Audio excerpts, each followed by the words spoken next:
கேள்விகளில் முதலாவது கேள்வியாக ஒரு சகோதரர் ரிஷாத் கொலன்னாவிலிருந்து கேட்டிருக்கிறார். புதிய பிறந்த குழந்தைக்கு பேர் வைக்கும்போது அந்த பேரின் அர்த்தத்தை கட்டாயம் பார்க்க வேண்டுமா, இதற்கும் விளக்கம் வேண்டும் என்று அந்த சகோதரர் கேட்டிருக்கிறார். அதாவது ஒரு குழந்தைக்கு பேர் வைக்கும்போது அந்த பேரின் அர்த்தத்தை கட்டாயமாக பார்க்கணுமா, கவனிக்கணுமான்னு கேட்குறார். ஒரு குழந்தை பிறந்தவுடன் அந்த குழந்தைக்கு அடுத்ததாக ஒரு நல்ல பேரை வைக்கணும், நல்ல பேரை சூட்டணும் என்றதை நாங்கள் எல்லாரும் ஆசைப்படுறோம். அந்த பேருக்கு ஏற்ற மாதிரி அந்த குழந்தை இருக்கணும், அந்த குழந்தை வளரணும், அந்த பேருக்கு ஏற்ற மாதிரி அந்த குழந்தையுடைய எண்ணங்கள் அமையணும் என்றெல்லாம் சொல்லி நம்மள பெரும்பாலானவங்க ஒரு மனதில் ஒரு ஆசையை வைத்து கொண்டு தான் பேர்களை சூட்டுறாங்க.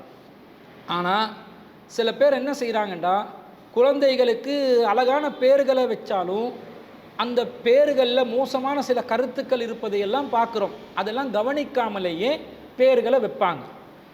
பொதுவாக நபி ஸல்லல்லாஹு அலைஹி வஸல்லம் அவர்கள் இந்த பேர் சூட்டும் விஷயத்தில் நமக்கு என்ன வழிகாட்டி இருக்கிறாங்கன்னு கேட்டால், அஹ்மதில் 20704 செய்தியாக பதிவு செய்யப்படுகின்ற ஒரு ஹதீஸை அபூ தர்தா ரலியல்லாஹு அன்ஹு அவர்கள் அறிவிக்கிறார்கள். இன்னக்கும் துதுஊன யௌமல் கியாமத்தி பி அஸ்மாஇக்கும் வ அஸ்மாஇ ஆபாஇக்கும், மறுமை நாளில் உங்களுடைய தந்தையின் பெயருடன் உங்களது பெயரால் நீங்கள் அழைக்கப்படுவீர்கள். ஃபஹஸ்ஸினு அஸ்மாஅக்கும், உங்களுடைய பெயர்களை நீங்கள் அழகுபடுத்திக் கொள்ளுங்கள் என்று நபி ஸல்லல்லாஹு அலைஹி வஸல்லம் சொல்லியிருக்கிறாங்க. அப்போ பேர்கள் அழகாக இருக்கணும் என்றது நமக்கு இந்த ஹதீஸிலிருந்து விளங்குது. ஆனாலும் உச்சரிப்புகளில் அழகான பெயர்களில் அழகான அர்த்தங்களை கொண்ட பெயர்களாக இருக்க வேண்டும் என்பதும் நாங்கள் விளங்கி கொள்ள வேண்டும். உச்சரிப்பு மாத்திரம் அழகாக இருக்கணும் என்றதில்லை, அதனுடைய கருத்து அழகான அர்த்தங்கள் கொண்ட பெயர்களாகவும் இருக்க வேண்டும் என்பதை நாங்கள் விளங்கிக் கொள்கிறோம். இஸ்லாத்தில் இந்த சகுனம் என்பது கிடையாது தானே. ஒரு காரியத்தை நாங்கள் நிறைவேற்றுவதாக இருந்தால் நல்ல காரியமாக அது அமையணும் என்பதற்காக வேண்டி ஒரு நல்ல சகுனம் இருந்தால் மாத்திரம் அந்த காரியத்தில் ஈடுபடுவதும், கெட்ட சகுனமாக இருந்தால் அந்த காரியத்தில் ஈடுபடாமல் இருப்பதும் என்ற மாதிரி ஒரு நிலைப்பாடு இஸ்லாத்தில் கிடையாது. சகுனம் என்பதே இஸ்லாத்தில் கிடையாதுன்னு நபி ஸல்லல்லாஹு அலைஹி வஸல்லம் சொல்லியிருக்கிறாங்க. ஆனால் ஒரு சில காரியங்களில் ரசூல் ஸல்லல்லாஹு அலைஹி வஸல்லம் இந்த பேர் வைக்கிற விஷயத்தில், பேருடைய அர்த்தத்தை பார்க்குற விஷயத்தில் கவனம் செலுத்துகிறாங்க. எந்த அளவுக்கு கவனம் செலுத்துகிறாங்கன்னா, சும்மா அது சகுனம் இருக்கிற மாதிரி ஒரு தோற்றத்தை காட்டுமான சகுனம் கிடையாது. ரசூலா என்ன சொல்கிறாங்க, அண்ணன் நபிய ஸல்லல்லாஹு அலைஹி வஸல்லம் கான லா யததையரு மின் ஷைஇன், நபி ஸல்லல்லாஹு அலைஹி வஸல்லம் எந்த விஷயத்திலும் சகுனம் பார்ப்பதில்லை. எந்த காரியத்தில் ஈடுபட்டாலும் அந்த காரியத்தில் ஈடுபடும் போது ஒரு நல்ல அறிகுறி இருக்குதா, கெட்ட அறிகுறி இருக்குதா என்பதை பார்த்து காரியத்தில் ஈடுபட மாட்டார்கள். ஆனால் இந்த பேர் விஷயத்தில் எப்படி நடந்து கொள்வாங்கண்டா, வகான இதா பாஸ ஆமிலன் சால அனிஸ்மிஇ, ஒருவரை ஒரு காரியத்துக்கு அனுப்புவதாக இருந்தால், அரச பணிக்கு அனுப்புவதாக இருந்தால் அவருடைய பேர் எதுவென்பதை நபி ஸல்லல்லாஹு அலைஹி வஸல்லம் அவர்கள் விசாரிப்பார்கள். ஃபஇதா அஜப உஸ்முஹு, அவருடைய பேர் நபி ஸல்லல்லாஹு அலைஹி வஸல்லம் அவர்களுக்கு பிடித்திருந்தால் ஃபரிஹ பிஹி, அதன் மூலம் மகிழ்ச்சி அடைவார்கள். வ ரூஇய பிஸ்ரு தாலிக ஃபீ வஜ்ஹி, அதன் மூலம் ரசூலுல்லாஹ் சந்தோஷம் அடைவதை நபிகளாருடைய முகத்தின் மூலமாக அந்த மகிழ்ச்சி நமக்கு தென்படும். வ இன் கரியஸ்மு ரூஇய கராயத்துஹு ஃபீ வஜ்ஹி, நபி ஸல்லல்லாஹு அலைஹி வஸல்லம் அந்த பேர் விருப்பம் இல்லாமல் இருந்தால், பிடிக்காத ஒரு நிலையில் இருந்தால் ரசூலுல்லாஹ்வுடைய அந்த வெறுப்பு அவர்களுடைய முகத்திலிருந்து தென்படும். வ இதா தஹல கரியத்தன், அதே மாதிரி ஒரு ஊருக்கு போனாலும் சாலான் இஸ்மிஹா, அந்த ஊரின் பேரை விசாரிப்பார்கள். வ இன் அஜபு உஸ்முஹா, அந்த ஊரின் பேர் அவர்களுக்கு மகிழ்ச்சியை தரும் என்று சொன்னால் ஃபரிஹ வ ருஇய பிஸ்ரு தாலிக ஃபீ வஜ்ஹி, அதனுடைய சந்தோஷம் நபிகளாருடைய முகத்தில் தென்படும். வ இன் கரியஸ்மஹா, அந்த ஊரின் பேரை நபிகள் நாயகம் வெறுத்தால் ருஇய கராயத்து தாலிக ஃபீ வஜ்ஹி, அந்த வெறுப்பு நபிகளாருடைய முகத்தில் தென்படும் என்ற செய்தியை நாங்கள் அபூ தாவூத் என்ற ஹதீஸ் கிரந்தத்தில் 3419வது செய்தியாக பார்க்கிறோம். இந்த செய்தியை அபூ புரைதா ரலியல்லாஹு அன்ஹு அவர்கள் அறிவிக்கிறார்கள். அப்போ பேரில் நல்ல பேர் இருந்தால் ரசூலா சந்தோஷம் அடைகிறாங்க, கெட்ட பேராக இருந்தால் ரசூலா மகிழ்ச்சி அடைய மாட்டாங்க. இதை பார்த்தா சகுனத்துக்கு காரணம் மாதிரி தோன்றலாம், ஆனால் இஸ்லாத்தில் சகுனம் கிடையாது. நபிகளார் சகுனம் பார்க்க மாட்டாங்க. ஆனால் நல்ல பேர் இருக்கிற அர்த்தம் கொண்ட பெயர்களாக இருந்தால், நல்ல பெயர்களாக இருந்தால் அதன் மூலம் நபிகளாருடைய உள்ளத்திலே மகிழ்ச்சி வெளிப்பட்டிருப்பதை நாங்கள் பார்க்கிறோம். இந்த சமூகத்தில் இந்த பேர் வைக்கிற விஷயத்தில் இப்போ லேட்டஸ்டாக பேர் வைக்கும் போது அன்காமனாக பேர் வைப்பாங்க, ஷார்ட்டாக வைக்கிறாங்க பேர், பிரச்சனை கிடையாது. ஆனால் அர்த்தங்களை கவனிக்கணும். ஒரு காலத்தில் எப்படியெல்லாம் பேர் வச்சாங்கன்னு சொன்னால், ஜஹாங்கீர் என்று பேர் வைப்பாங்க. இந்த ஜஹாங்கீர் என்ற பேர் என்ன அர்த்தம்? உலகை வெற்றி கொண்டவன் என்ற அர்த்தம். ஷாஜஹான் என்று பேர் வைப்பாங்க, உலகின் அரசன். ஷா என்றால் மன்னன், ஜஹான் என்றால் உலகம், உலகின் மன்னன் அரசன் என்ற அர்த்தம். ஷா ஆலம் பிரபஞ்சத்தின் அரசன், ஷாஹுல் ஹமீத் புகழுக்குரியவனின் அரசன் என்றெல்லாம் பேர்களை வைப்பாங்க. இப்படி பேர் வைக்கிறது சிறுக்கான கருத்தில் இருக்குது. இந்த மாதிரி சிறுக்கான கருத்தில் இருக்கக்கூடிய பேர்களை எந்த காரணத்தை கொண்டும் வைக்கக்கூடாது. நபிகள் நாயகம் ஸல்லல்லாஹு அலைஹி வஸல்லம் அவர்கள் அதை தடுக்கிறாங்க. எப்படி தடுக்கிறாங்கன்னு பாருங்க. புகாரியில் 6205வது செய்தியாக பதிவு செய்யப்பட்ட ஒரு செய்தியில் அபூ ஹுரைரா ரலியல்லாஹு அன்ஹு அவங்க அறிவிக்கிறாங்க, ரசூலுல்லாஹ் சொன்னதாக, கால ரசூலுல்லாஹி ஸல்லல்லாஹு அலைஹி வஸல்லம், ரசூலுல்லாஹ் சொன்னாங்க, அஹ்னல் அஸ்மாஇ யௌமல் கியாமத்தி இந்தல்லாஹி, மறுமை நாளில் அல்லாஹ்விடத்தில் மிக வெறுப்புக்குரிய பேர் எது என்று சொன்னா, பேரை கொண்டவன் யார் என்று சொன்னா, மாலிக்கல் அம்லாக், ஒரு மனிதன் மலிக்குல் அம்லாக், ரஜுலுன் துசம்மா மலிக்கல் அம்லாக், ஒரு மனிதன் மலிக்குல் அம்லாக், அரசர்களுக்கெல்லாம் அரசன் என்று பேர் வைத்து வருவான். அப்படி பேர் கொண்டவனை அல்லாஹ் தஆலா மறுமையில் விரும்ப மாட்டான், அல்லாஹ் வெறுப்பான் என்ற செய்தியை நாங்கள் புகாரியில் இந்த செய்தியில் பார்க்குறோம். இப்போ பேரில் இணை வைப்பு இல்லாத விதத்தில் பேர்களை அமைத்து கொள்ள வேண்டும். பேரில் அர்த்தம் பார்க்கணும் என்றது விளங்குதா இல்லையா? ஒரு பேர் அரபு பேரில் நாங்கள் முஸ்லீம் சமூகம் வைப்பதற்கு பழக்கப்பட்டு விட்டோம். கிறிஸ்தவ சமூகங்களோ ஏனைய சமூகங்களோ இலங்கை நாட்டிட கலாச்சாரத்துக்கு ஏற்ற மாதிரி அவங்க பேர்களை வச்சு கொண்டாங்க. ஆனால் முஸ்லீம்கள் என்ன செஞ்சிட்டோம் என்று சொன்னால், அரபு பேர்களையே முஸ்லீம்களுடைய பேர்களாக வைத்துக் கொள்வதற்கு நாங்கள் பழகிவிட்டோம். முஸ்லீம் என்று சொன்னால் ஒரு அரபு பேரில் வந்தால் தான் முஸ்லீம் என்று இனம் காணக்கூடிய விதத்தில் முஸ்லீம் சமூகத்தில் ஒரு பழக்கம் மரபு ரீதியாக வந்துவிட்டது. வேறு சில நாடுகளில், இந்தோனேசியா போன்ற நாடுகளில் அதிகமான முஸ்லீம்கள் வாழக்கூடிய ஒரு நாட்டில் அவர்கள் அந்த நாட்டிட கலாச்சாரத்துக்கு ஏற்ற மாதிரியே பேரை வச்சுக் கொள்வாங்க. இஸ்லாத்தில் அதுக்கெல்லாம் தடை கிடையாது. நபி ஸல்லல்லாஹு அலைஹி வஸல்லம் காலத்தில் இஸ்லாத்தை ஒற்றை ஏற்றுக்கொண்டதனால பேரில் மாற்றங்கள் எல்லாம் செய்யலை, கருத்து பிழையந்தான் மாற்றி கொண்டாங்களே தவிர இஸ்லாத்துக்கு வந்ததனால பேரை மாற்றணும் என்றெல்லாம் சட்டம் வச்சிருக்கல. உமர் ரலியல்லாஹு அன்ஹு அவர்கள் இஸ்லாத்தை தழுவுவதற்கு முன்பதாகவும் உமர் தான், இஸ்லாத்தை தழுவிய பிறகும் உமர் தான். இப்படி அர்த்தங்களை ரசூல் ஸல்லல்லாஹு அலைஹி வஸல்லம் கவனித்து பெயர்களை மாற்றினாங்களே தவிர கட்டாயமாக ஒரு சடங்குக்கு சம்பிரதாயத்துக்கு மாற்றணும் என்றெல்லாம் சொல்லி பெயர்கள் மாற்றலாம். ஆனால் கருத்தை கவனிச்சிருக்கிறாங்களா இல்லையா? இப்போ கருத்து கவனிக்கப்பட வேண்டும் என்பது இந்த செய்தியிலிருந்து நமக்கு விளங்குதா இல்லையா? சில பேர்களை ரசூல் ஸல்லல்லாஹு அலைஹி வஸல்லம் வேண்டுமென்றே மாற்றுவாங்க, கூப்பிட்டு இந்த கருத்து நல்லமில்ல மாற்றுகண்டு மாற்றுவாங்க.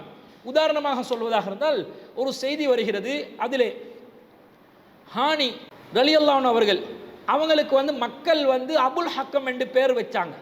அவர் அறிவிக்கிறார், அன்னஹு லம்மா வஃபத இலா ரசூலில்லாஹி ஸல்லல்லாஹு அலைஹி வஸல்லம், ரசூல் ஸல்லல்லாஹு அலைஹி வஸல்லம் அவர்களிடம் ஹானி ரலியல்லாஹு அன்ஹு அவர்கள் வந்த நேரத்தில் சமியஹு வஹும் யகுனூன ஹானி அன் அபுல் ஹக்கமி, ஞானத்தின் தந்தை ஹானி ரலியல்லாஹு அன்ஹு அவர்களை ஞானத்தின் தந்தை என்று சொல்லி அந்த மக்கள் ஒரு குறிப்பு பெயரால் அழைத்து வந்ததை நபிகள் நாயகம் ஸல்லல்லாஹு அலைஹி வஸல்லம் அவர்கள் செய்மடுத்தார்கள். ஃபதஆ ரசூலுல்லாஹி ஸல்லல்லாஹு அலைஹி வஸல்லம், அவரை ரசூல் ஸல்லல்லாஹு அலைஹி வஸல்லம் அவர்கள் அழைத்தார்கள். ஃபகால லஹு இன்னல்லாஹ உவல் ஹக்கமு வ இலையில் ஹுக்மு ஃபலிம துகன்னா அபல் ஹக்கம், அல்லாஹ் தான் ஹக்கீமாக இருக்கிறான், அல்லாஹ் தான் ஞானமிக்கவனாக இருக்கிறான், அவனுக்கு தான் ஹுக்குமும் இருக்கிறது, அதிகாரமும் இருக்கிறது.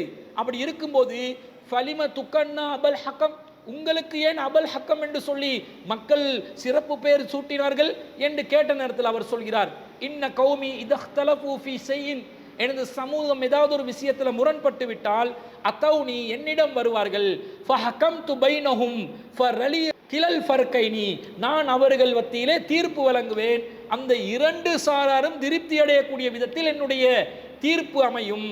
அப்போ ரசூல் அதுக்கு பதில் சொல்கிறாங்க, மா அஹ்ஸன மின் ஹாதா ஃபமாலக மினல் உல்தி, இது எவ்வளோ ஒரு நல்ல செயல் தெரியுமா, உங்களுக்கு குழந்தைகளும் இருக்கிறார்களா அப்படின்னு கேட்குறாங்க. அப்போ மக்கள் மத்தியிலே இரண்டு பிளவுகளாக பிளவுபடுத்தப்பட்ட நிலையில் அவர்களுக்கு நியாயத்தின் அடிப்படையில் இரண்டு சாராரும் ஏற்றுக்கொள்ளக்கூடிய விதத்தில் தீர்ப்பு வழங்குவது என்பது ஒரு நல்ல காரியம். அந்த காரியத்தை செஞ்சதுனால தான் ஹானி ரலியல்லாஹு அன்ஹு அவங்களுக்கு இந்த அபுல் ஹக்கம் என்ற பெயரை அவர்கள் சிறப்பாக சூட்டினார்கள். ஆனால் ரசூல்லா அந்த அபுல் ஹக்கம் என்றதை தொடர்ச்சியாக அவருடைய பெயராக இருப்பது விரும்பவில்லை. ரசூல்லா கேட்கிறாங்க, ஃபமாலக மினல் உலுதி, உங்களுக்கு குழந்தைகள் இருக்கிறார்களா? அவர் சொல்கிறார், காலலி சுரைஹுன் வ அப்துல்லா வ முஸ்லிம், எனக்கு 3 குழந்தைகள். சுரைஹ் என்ற ஒருவருக்கு பேர், அப்துல்லா என்று இன்னொருவருக்கு பேர், முஸ்லிம் என்று இன்னொருவருக்கு பேர். சொன்ன உடனே ரசூல்லா கேட்கிறாங்க, ஃபமன் அக்பருஹும், அவர்கள்ல மூத்தவர் யாரு? கேட்டோடனே சுரைஹ் என்றாங்க ஹானி ரலியல்லாஹு அவர்கள். அப்ப ரசூலா சொல்றாங்க, ஃபஅன்த அபூ சுரைஹின், இனிமேல் உங்களுடைய சிறப்பு பேர் அபூ சுரைஹ் தான், நீங்க அபூ சுரைஹ் என்று பேர் வைத்துக் கொள்ளுங்கள். ஃபதஆ லஹு வலதிஹி, ரசூல்லா அவருக்காகவும் அவருடைய குழந்தைகளுக்காகவும் துஆ செய்தார்கள் என்ற செய்தியை நாங்கள் ஹானி ரலியல்லாஹு அவர்கள் அறிவிக்கக்கூடிய செய்தியை நசாயில 5292வது செய்தியா பார்க்கிறோம். அப்ப அபுல் ஹக்கம் என்ற பெயரை ரசூல் ஸல்லல்லாஹு அலைஹி வஸல்லம் அவர்கள் அபூ சுரைஹ் என்று மாற்றி இருக்கிறார்கள். அதற்கு ஒரு காரணத்தை முன்வைத்தார்கள். அந்த கருத்து அது அல்லாஹ்வுக்குரியது, அது நீங்க வச்சுக்கொள்ள முடியாது என்று மாற்றியதை நாங்கள் பார்க்கிறோம். அதே போன்று இன்னொரு நபி தோழர் அவர் ரசூல் ஸல்லல்லாஹு அலைஹி வஸல்லம் அவர்களிடம் வந்த நேரத்தில் ரசூல் அவங்களோட பேரை மாத்துறாங்க. கானஸ்மு அபி ஃபில் ஜாஹிலியா அசீசன், அந்த நபி தோழருடைய மகன் அறிவிக்கிறார், என்னுடைய தந்தையின் பெயர் அறியாமை காலத்தில் என்னுடைய தந்தையின் பெயர் அசீஸ் என்று இருந்தது, மிகைத்தவர் என்ற அர்த்தம். அது அல்லாஹ்வுடைய ஒரு திருநாமம், மிகைத்தவன் என்ற அர்த்தத்தில் இருக்கிறது. ஃபஸம்மாஹு ரசூலுல்லாஹி ஸல்லல்லாஹு அலைஹி வஸல்லம் அப்துர் ரஹ்மான், நபி ஸல்லல்லாஹு அலைஹி வஸல்லம் அவர்கள் அவருக்கு அப்துர் ரஹ்மான் என்று பெயர் வைத்தார்கள். அப்ப அப்துர் ரஹ்மான் என்று அசீஸ் என்ற பெயர் அப்துர் ரஹ்மான் என்று ரசூலா மாத்துறாங்க. இந்த அசீஸ் என்ற பெயரு அல்லாஹ்வுக்குரியது. அந்த அல்லாஹ்வுக்குரிய பெயர்கள், அல்லாஹ்வுடைய அஸ்மாஉல் ஹுஸ்னால வரக்கூடிய பெயர்கள் மக்கள் வைத்துக் கொள்ளலாம். ஆனால் இந்த மாதிரி மிகைத்தவன் என்ற மாதிரி கருத்துள்ள இத்தகைய பெயர்களாக இருந்தால் அந்த மாதிரி பெயர்களை ஏனையவர்கள் சூட்டிக்கொள்ள கூடாது என்ற கருத்து இந்த ஹதீஸ்ல இருந்து வருது. கருத்தை பார்த்து ரசூல்லா பெயர்களை மாற்றி இருக்கிறாங்க என்பதை நாங்கள் பார்க்குறோம். இந்த செய்தி முஸ்னத் அஹ்மதுல 16944வது செய்தியாக பதிவு செய்யப்பட்டிருக்கிறது. இன்னும் சில பெயர்களை ரசூல்லா கருத்தை கவனத்தில் கொண்டே இத்தகைய பெயர்களை சூட்டிக்கொள்ளவே வேண்டாம் என்று தடை விதிச்சிருக்கிறாங்க. என்ன பெயர் என்று சொன்னா, நபிகள் நாயகம் ஸல்லல்லாஹு அலைஹி வஸல்லம் அவர்கள் சொன்னதாக சமுரா பின் ஜுந்துப் ரலியல்லாஹு அவர்கள் அறிவிக்கிறார்கள், கால நஹானா ரசூலுல்லாஹி ஸல்லல்லாஹு அலைஹி வஸல்லம், ரசூலாக்களுக்கு தடை விதித்தார்கள், நம்முடைய அடிமைகளுக்கு இந்த 4 பெயர்களை வைக்க வேணாண்டு ரசூலா தடை செஞ்சாங்க. முதலாவது பேர் அஃப்லஹ, வெற்றி அடைந்தவன், வெற்றியாளன், வ ரபாஹின், லாபம், வ யசாரின், சுலபம், வ நாஃபிஇன், பயனளிப்பவன். இது போன்ற கருத்தில் உள்ள பெயர்களை சூட்ட வேண்டாம் என்று ரசூல்லா தடை விதிச்சதா வருது. ஏன் இப்படி தடை விதிக்கிறாங்கன்னு சொன்னா, ஒருத்தருக்கு நாஃபி இருக்கிறாரா என்று கேட்டா பயனளிப்பவன் இருக்கிறாரான்னு கேட்கிறோம் என்று அர்த்தம். வீட்டில் போய் நாஃபி இருக்கிறாரா, பயனளிப்பவன் இருக்கிறாரா என்று கேட்கிறோம். இந்த நாஃபி இல்லை, பயனளிப்பவன் இல்லை என்று சொன்னா அந்த நாஃபி என்பவரை அந்த வீட்டுக்கு பயனளிக்காத ஒருவன் மாதிரி அந்த கருத்தை தந்துடும். அதே போல லாபம் இருக்கிறாரா, ரபாக இருக்கிறாரான்னு கேட்டால் லாபம் இருக்கிறாரா வீட்டில் என்று அர்த்தம். அப்போ அவங்க லாபம் இல்லை, ரபாக இல்லைண்டா லாபம் இல்லை இந்த வீட்டுக்கு என்ற மாதிரி கருத்துக்கள் வரும் என்பதனால இது போன்ற கருத்து வரக்கூடிய பெயர்களை வைக்காதீங்கன்னு ரசூல்லா தடுத்து இருக்கிறாங்க. இன்னும் சொல்ல போனால் ரசூலுல்லாவுடைய குன்னியத்தாக சிறப்பு பெயராக வரக்கூடிய அபுல் காசிம் என்ற பெயரையும் மற்றவர்கள் சூட்டிக் கொள்ளாதீங்க, இந்த முஹம்மது என்ற பெயரை வேணுமெண்டா சூட்டிக் கொள்ளுங்க என்று ரசூலா சொல்றாங்க. அன்ன ரஜுலன் மினல் அன்சாரி உலித லஹு குலாமுன், ஒரு அன்சாரி தோழருக்கு ஒரு மகன் பிறக்கிறார். ஃபஅராத அன் யுஸம்மியஹு முஹம்மதன், முஹம்மது என்று அவருக்கு பேர் வைக்கிறதுக்கு அவர் விரும்பி ரசூலாவிடம் கேட்ட நேரத்தில் ரசூலா சொல்றாங்க, அஹ்சன்தல் அன்சார், அன்சாரி தோழரை நீங்கள் அழகான வேலையை செஞ்சீங்க, சம்மோ பி இஸ்மி, என்னுடைய பெயரை நீங்கள் தாராளமாக உங்களுடைய குழந்தைகளுக்கு சூட்டிக் கொள்ளலாம், வலா தக்தனு பிகுன்யதி, ஆனால் என்னுடைய சிறப்பு பெயர் அபுல் காசிம் என்ற பெயரை குழந்தைகளுக்கு சூட்டாதீர்கள், அது எனக்குரியது, பிரத்யேகமானது என்று ரசூலா சொன்னதிலிருந்தெல்லாம் கருத்தை ரசூல் ஸல்லல்லாஹு அலைஹி வஸல்லம் கவனித்து இருக்கிறார்கள். சிறுக்கான கருத்து இருக்கவே கூடாது. சில குறிப்பிட்ட கருத்துக்கள் அந்த பெயர்களில் இருந்தால் அந்த பெயர்களையும் வைக்கக்கூடாது. அல்லாஹ்வுடைய அதிகாரம், ஆற்றல், பண்புகளை குறிக்கக்கூடிய விதத்தில் அல்லாஹ்வுக்குரிய, அல்லாஹ்வை மாத்திரம் குறிக்கக்கூடிய இந்த மிகைத்தவன் போன்ற பண்புகளை கொண்ட பெயர்களாக இருந்தால் அத்தகைய பெயர்களை அல்லாஹ்வுடைய அடிமை என்ற அப்து என்ற வார்த்தையை சேர்த்தே வைத்துக் கொள்வது சிறந்த கருத்தாக இருக்கிற மாதிரி இஸ்லாத்தில் நபிகள் நாயகம் ஸல்லல்லாஹு அலைஹி வஸல்லம் அவர்கள் வலியுறுத்தி இருப்பதை நாங்கள் பார்க்குறோம். சில கெட்ட அர்த்தங்களை கொண்ட பேராக இருந்தால் அதை வைக்கக்கூடாதுன்றெல்லாம் சட்டம் இருக்கும் பொழுது அர்த்தத்தை கவனிக்கத்தான் வேண்டும். அர்த்தம் தவறாக இருந்தால் மாற்ற வேண்டும். இஸ்லாத்துக்கு வந்த ஒருவர் பேரை மாற்றி தான் ஆகணும் என்றது சட்டம் இல்லை. ஆனால் கருத்து பிழையாக இருந்தால் கண்டிப்பாக மாற்றி ஆகணும் என்பது நமக்கு இதிலிருந்து விளங்குறது. பாரம்பரிய முஸ்லீமாக இருந்தாலும் சரி, இஸ்லாத்துக்கு வந்த முஸ்லீமாக இருந்தாலும் சரி, பேரில் அர்த்தத்தை கவனித்து தான் பேரை வைக்கணும் என்பது இதிலிருந்து நாங்கள் தெளிவாக புரிந்து கொள்கிறோம். உச்சரிப்புக்கு இலகுவாக இருக்கிறது என்பதனால அர்த்தமே இல்லாத பெயர்களை வைப்பதும் இஸ்லாமிய மார்க்கம் வலியுறுத்திய ஒரு காரியம் அல்ல. அதே நேரத்தில் கெட்ட அர்த்தங்கள் நல்ல உச்சரிப்பில் வந்தாலும் கண்டிப்பாக அந்த பெயர்களை தவிர்த்து கொள்ளவே வேண்டும் என்பது நாம் இந்த செய்திகளிலிருந்து புரிந்து கொள்கிறோம். இதுதான் அந்த கேள்வி கேட்ட சகோதரருக்கு நாம் பதிலாக பதிவு செய்து கொள்கிறோம்.